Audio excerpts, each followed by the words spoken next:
All right, not on the bench, but in my office today. Something a little bit different. So it's we're in the middle of like a winter storm. Actually, we're at the tail end of a winter storm. Really cold in my garage. That and the last two projects I'm sort of kind of in the middle of are kicking my butt. You may or may not see videos on those. One's on a Sansui AU 7500 with a funky issue, and then the other's a Sony TA1120A with a super funky problem. And not only do they have me stumped, but they have the kind folks on Audio Karma stumped as well as to what's going on. And the unfortunate thing is about the Sony is these high-end Sonys from the mid to late 60s are really known to have bizarre issues that seem to go unresolved. So I don't know. But anyway, there may be a short video on that one. So today I thought I would take advantage of a little bit of time I have and do an unboxing, probably more of a setup of an HTA 100 integrated stereo tube hybrid stereo amplifier. So this is tube plus solid state. So what I want to do is take you through the setup process on this. There are a lot of review videos on that. I'm not going to review it, but I will take you through setting it up. Kind of share my experience with how easy it is, how difficult it is, pitfalls you may encounter. I expect it to go rather smoothly. I don't know if those words will come back to haunt me, but that's the direction I'm going to go in. So I'm going to try to do this with the camera here and take this out of the box. So this is the shipping box. It's sitting on top of the Bozaks, the B305s. So that's the outer shipping box.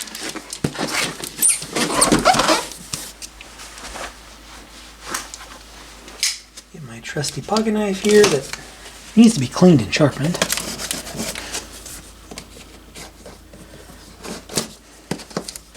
Really difficult to do this from behind the camera.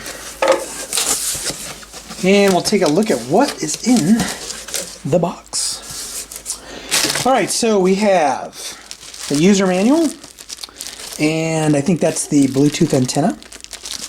So we'll set that to the side for now. And I'm just going to do it this way because it's easier.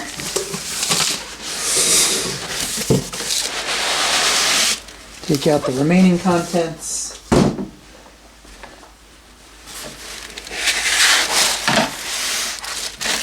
Power cord. You know, this may actually just come kind of ready to go. Which, and I did absolutely no research into setting these up or how they come.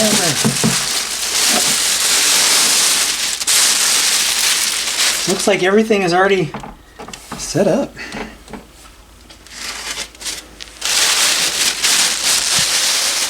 Interesting. Very interesting. They ship it with the tubes in place, and the tubes are a little bit out of sorts in there. And then we have some plastic wrap on the transformers.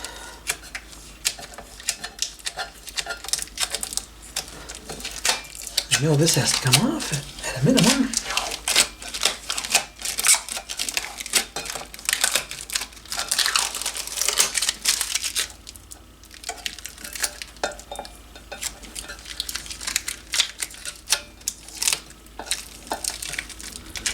Man, I don't know what this stuff is like super sticky and super, it's not like tape, it's like a little stretchy. All right. Zoom in just a little bit here. Kind of show you what's going on with this. I'll open up the owner's manual, take out the antenna.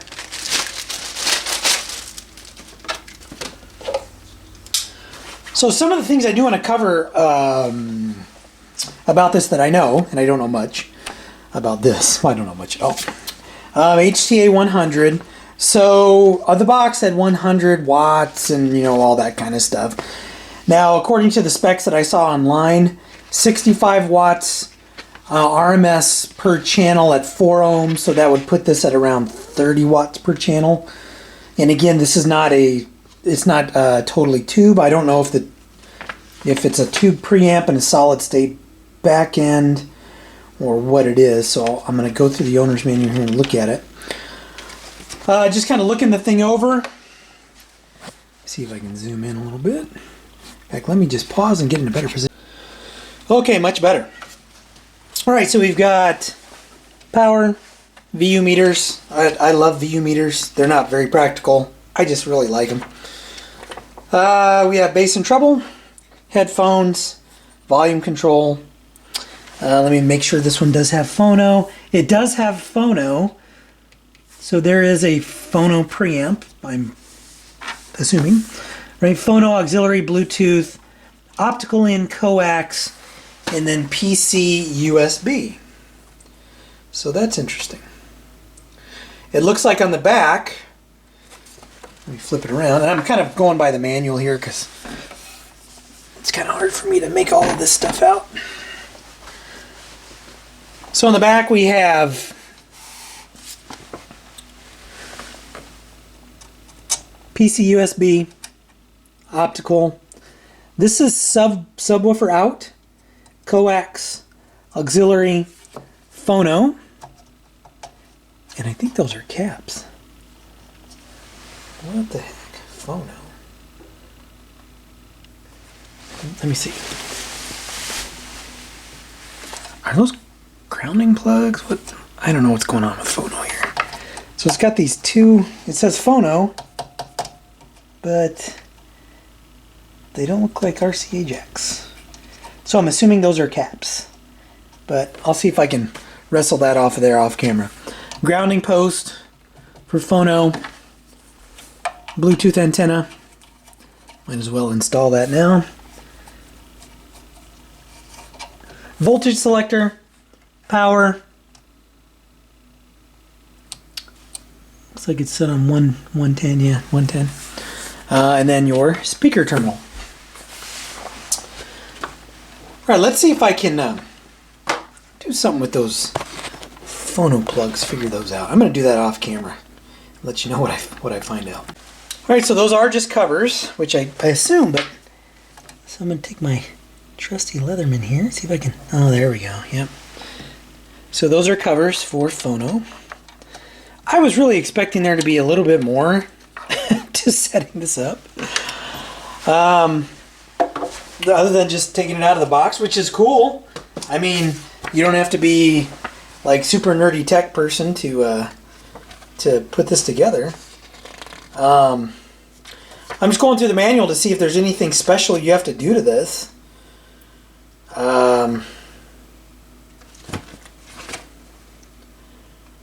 Yeah, so here are the contents of the owner's manual.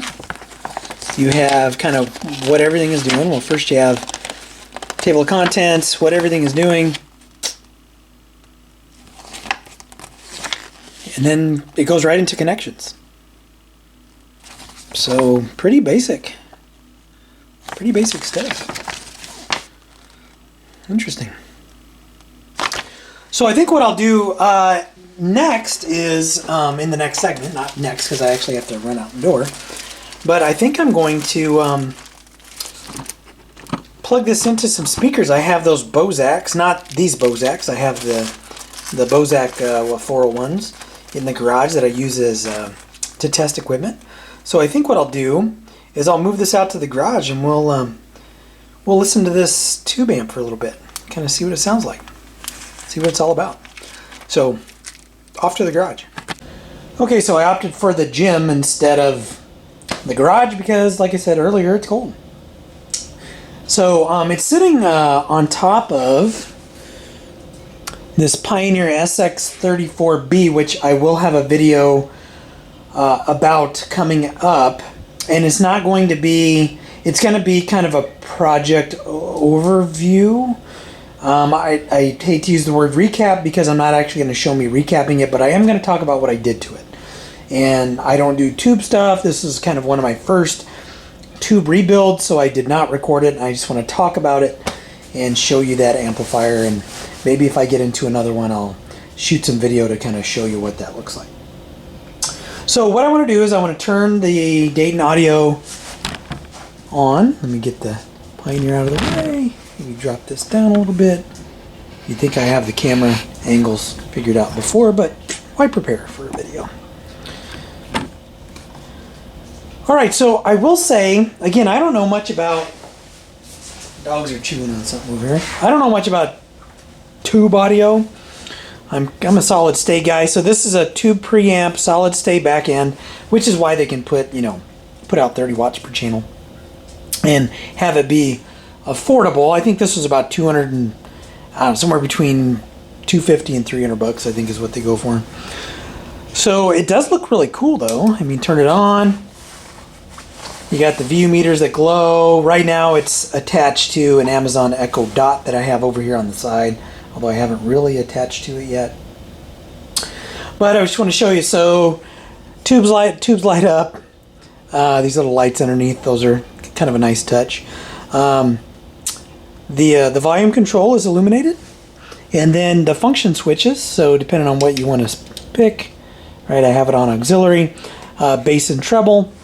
So what I want to do now is, let me get this set up and I want to play some music through it.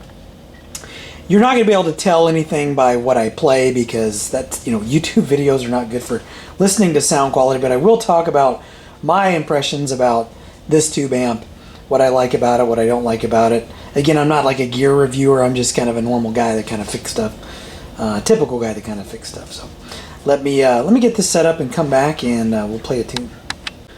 Okay, I think I have it set up. Let's see if this will play.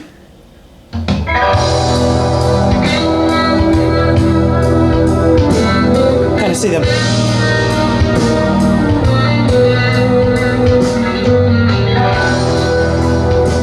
Meters moving a little bit there. And that was flat.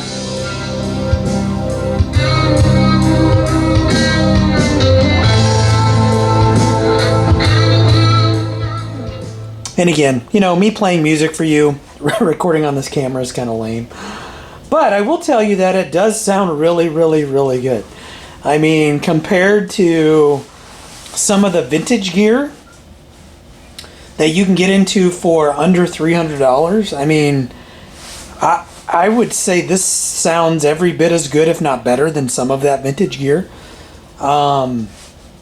It's got a really cool look.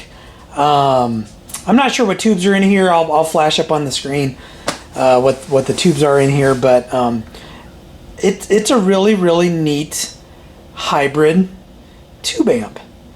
I think it's worth every penny of $300. I mean,